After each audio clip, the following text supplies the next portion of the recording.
तो दोस्तों आज की जो वीडियो है ये जो है फेब मंथ की सबसे लास्ट वीडियो होने वाली है, यानी कि 28 फेब को ये वाली वीडियो डल रही होगी।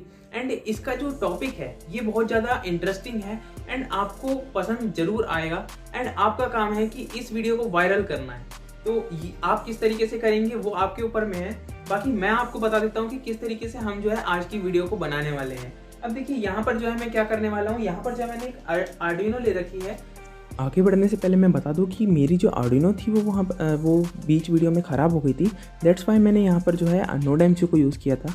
अगर आप आर्डिनो की कोडिंग चाहते हैं तो फिर वो भी आपको डिस्क्रिप्शन में मिल जाएगी एंड नोड एमसीयू की भी मिल जाएगी, तो आप जो है दोनों ही चीज़ से इसको बना पाएंगे। साथ में मैंने जो है एक अल्ट्रासोनिक सेंसर ले रखा है, यहाँ पर आप देख सकते हैं दोनों चीज़ें। तो यहाँ पर हम क्या करने वाले हैं, हम ब्लाइंड पीपल्स के लिए एक डिवाइस ऐसा बनाने वाले हैं जिसको कि हम गॉगल्स में फिट करेंगे। तो यहाँ पर क्या होने वाला है कि जैसे ही हमारे 3 मीटर की रेंज में अगर कोई आता है तो एक वाइब्रेटिंग मोटर जो है मैं यहाँ पर इसके मतलब इसकी स्टिक पे इसके कान के पास में लगा दूंगा।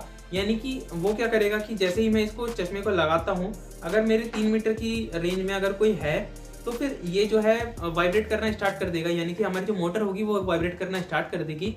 उसका जो टाइमिंग होगा वो टाइमिंग कम होता रहेगा, जैसे कि डिस्टेंस से जो है मतलब कि कोई ऑब्जेक्ट पास आ रहा हो या फिर कोई ह्यूमन बीइंग पास आ रहा हो तो फिर वो जो है डिस्टेंस कम होता रहेगा। तो उसी के साथ साथ उसकी जो टाइमिंग होगी वो भी ज़्यादा इंक्रीज होने लगेगी, यानी कि वो जो है वाइब्रेट बहुत जल्दी जल्दी करने लगेगा। उस तरीके से जो है ये काम करेगा। एंड यहाँ पर एक बात और बता देता हूँ, इसका जो प्रोग्रामिंग वाला जो भी सेक्शन है, यानी कि प्रोग्रामिंग जो भी सारी है वो सारी डिस्क्रिप्शन में आपको मिल जाएगी। वहां से आप जाके फ्रीली उसको ले सकते हैं, कोई प्रॉब्लम नहीं आएगी। तो वीडियो को जो है एंड तक देखो एंड आपको जो है सर्किट डायग्राम एंड सब कुछ जो है यहाँ पर वीडियो में ही मिल जाएगा। तो ज़्यादा देर ना करते हुए हम जो है इस वीडियो को स्टार्ट कर लेते हैं। तो यहाँ है मेरा आर्डिनो बोर्ड, जैसा कि आप देख सकते हैं। एंड यहाँ पर जो है मेरे को केवल 3 ही पिन्स की ज़रूरत है। पहली 2 number pin, 3 number pin and 4 number pin. मैं अपने प्रोग्राम के अकॉर्डिंग इसको बता रहा हूँ। 4 नंबर पिन जो है हमारी आउटपुट के लिए है, जिसमें कि हम मोटर को लगा सकते हैं या फिर एलईडी बजर को लगा सकते हैं। वैसे मैं बजर यूज़ इसीलिए नहीं कर रहा हूँ बिकॉज वो कान पे बजेगा तो बहुत ज़्यादा तेज़ बजेगा, इसीलिए। एंड वाइब्रेटिंग मोटर का ये है कि केवल हमें ही सुनाई देगा, किसी और को नहीं, तो एक सेफ्टी पर्पस हो जाता है। तो ये है मेरे पास में vibrating motor and ultrasonic sensor. And इसके अलावा यहाँ पर जो है आर्डिनो के साथ में आपको जो है दो चीज़ और चाहिए होंगी। सबसे पहले तो आपको एक स्विच एंड उसके साथ में आपको जो है एक वोल्टेज बूस्टर भी चाहिए होगा, अगर आप सिंगल सेल यूज़ कर रहे हैं। अगर डबल सेल यूज़ कर रहे हैं तो फिर कोई प्रॉब्लम नहीं आएगी। तो सबसे पहले मैं यहाँ पर मोटर को लगा लेता हूँ। तो मोटर को आपको लगाना पड़ेगा सबसे पहले 4 नंबर पिन पर एंड एक पिन जो है ग्राउंड पर। जितना मैं यहाँ पर वायर को कनेक्ट कर रहा हूँ इतना आप चैनल को सब्सक्राइब, वीडियो को लाइक कर दो। तो यहाँ पर जो है कनेक्शन हो चुका है ग्राउंड एंड पॉजिटिव का। इसके बाद में यहाँ पर जो है अल्ट्रासोनिक सेंसर में कनेक्शन करेंगे। तो यहाँ पर जो है 4 पिन्स होती हैं, चारों पिन्स में सबसे पहले वायर कनेक्ट कर देंगे एंड उसके बाद में जैसे कि प्रोग्राम के अकॉर्डिंग मैंने जो है वहाँ पर सब कुछ मेंशन कर रखा है। प्रोग्राम आप जैसे ही देखेंगे तो उसमें जो है सबसे ऊपर की साइड में मैंने सब कुछ मेंशन कर रखा है, कहाँ पर कौन सी पिन लगेगी। तो वो जो है आप यहाँ वहाँ से देख पाएंगे, कोई प्रॉब्लम नहीं आएगी। ट्रिगर पिन के आगे में ट्रिगर पिन लिखी हुई है एंड सारी जो पिन्स हैं वहाँ पे डिजिटल पिन्स लिखी हुई हैं। चाहे नोड एमसीयू की बात करो चाहे तो आर्डिनो की बात करो, कोई बात नहीं है। एंड एक बात मैं आपको बता देता हूँ कि मेरी जो आर्डिनो थी ये बीच वीडियो में ख़राब हो गई थी, इसलिए आधी वीडियो में आर्डिनो यूज़ हुई भी है एंड लास्ट में जो है टेस्टिंग के टाइम पे मैंने नोड एमसीयू को यूज़ किया था। तो वो दोनों ही चीज़ों से बना सकते हैं, कोई प्रॉब्लम नहीं आएगी। एंड दोनों का प्रोग्राम जो है आपको डिस्क्रिप्शन में मिल जाएगा, मैं कई बार बोल चुका हूँ। एंड यहाँ पर जो है मैं 5 वोल्ट्स इनपुट भी इसमें कर देता हूँ। तो ये अल्ट्रासोनिक सेंसर का अभी मैं कनेक्शन कर रहा हूँ। तो फिर ये जो है 5 वोल्ट्स इसको चाहिए होते हैं रिक्वायरमेंट, तो यहाँ पर से इसकी जो है वोल्टेज पूरी हो जाएगी। एंड इसके बाद में जो कनेक्शन करने होंगे हमको वोल्टेज बूस्टर मॉड्यूल के साथ में करने होंगे, बिकॉज मैं जो है यहाँ पर सेल यूज़ कर रहा हूँ। सेल से जो है वोल्टेज को थोड़ा सा बढ़ा लूँगा एंड यही एक छोटा सा रीज़न था जिस वजह से मेरी जो है आर्डिनो ख़राब हो गई थी। मैंने जो है थोड़ा सा गलती से थोड़ा सा ज़्यादा उसको घुमा दिया, जहाँ से कि हमको वोल्टेज को जो है रेगुलेट करना होता है। तो वहाँ पर 12 वोल्ट्स ना जाके वो लगभग 20-25 वोल्ट्स कुछ चली गई थी, तो या फिर शायद से इससे भी हाई वोल्टेज चली गई थी। तो इसी वजह से जो है मेरी आर्डिनो ख़राब हो गई थी। वैसे आप जब करें तो फिर इसको परफेक्टली चेक कर लें कि इसमें से आउटपुट वोल्टेज कितनी आ रही है।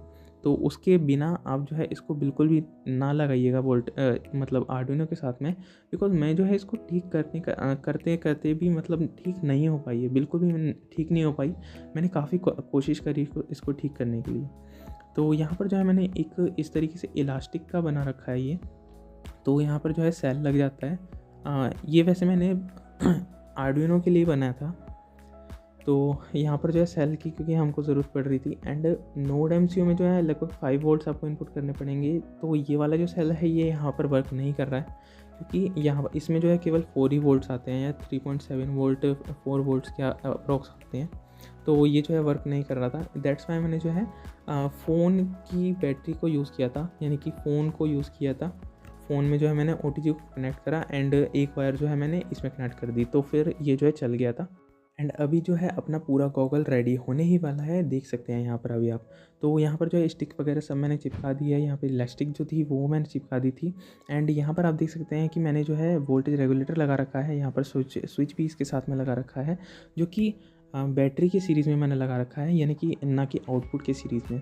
तो आपको बैटरी के सीरीज़ में लगाना है, बिकॉज यहाँ पर जो है वोल्टेज लॉस होती रहेगी वरना। तो यहाँ पर जो है अल्ट्रासोनिक सेंसर भी लगा देते हैं। अपने मेन जो सेंसर है वो अपना अल्ट्रासोनिक सेंसर ही है, तो डबल साइड टेप के साथ में मैंने लगा दिया है इसको। एंड यहाँ पर जो है वाइब्रेटिंग मोटर मैंने इसको जो है सिर के पीछे लगाया है। मैंने पहले बोला था कि मैं जो है स्टिक पे लगाऊंगा, तो मुझको ऐसा लगा कि शायद से ये जो है सही नहीं रहेगा कि अगर मैं इसको कान के पास में लगाऊं तो ये जो है काफ़ी ज़्यादा वाइब्रेट करता रहेगा, तो ये काफ़ी ज़्यादा डिस्टर्बिंग हो जाएगा, क्योंकि ये एक ही साइड वाइब्रेट कर रहा है। तो इसीलिए मैंने जो है इसको थोड़ा पीछे की साइड में लगा दिया, जिससे कि कोई मतलब एक जगह पर फोकस ना रहे। तो यहाँ पर जो है ये है प्रोग्राम, एंड दोनों का ही लिंक जो है वो डिस्क्रिप्शन में मिल जाएगा, दोनों प्रोग्राम का। तो दोनों ही अलग अलग मैंने प्रोग्राम के मतलब लिंक बना रखे हैं, तो वहाँ से आप इसको देख पाएंगे। एंड इसमें जो है यहाँ पर आप देख सकते हैं सब कुछ क्लियरली मेंशन करा हुआ है, तो पिन वगैरह कहाँ पे है, कौन सी है, सब कुछ मेंशन है। एंड दूसरे का भी आप देख लीजिएगा, वहाँ पे भी उसमें भी सेम ही है सब कुछ। तो कुछ इस तरीके से है यहाँ पर प्रोग्राम वगैरह।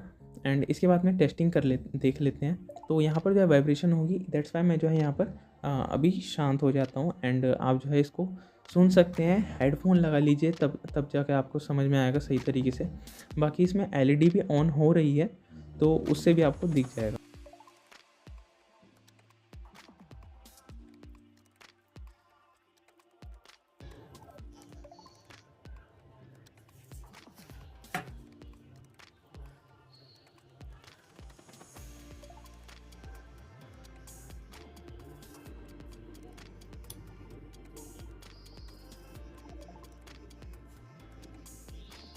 तो आई होप आपको जो है समझ में आ गया होगा कि किस तरीके से ये वर्क कर रहा है। एंड यहाँ पर जो है वाइब्रेटिंग मोटर भी काम कर रही है, जैसे कि आपने सुना होगा अगर हेडफोन आपने लगाई होगी। तो काफ़ी सही है वैसे ये। इसका डिज़ाइन भी कैसा लगा आपको, ये जो है कमेंट बॉक्स में बता देना। एंड यही था इस वीडियो में। Thanks for watching.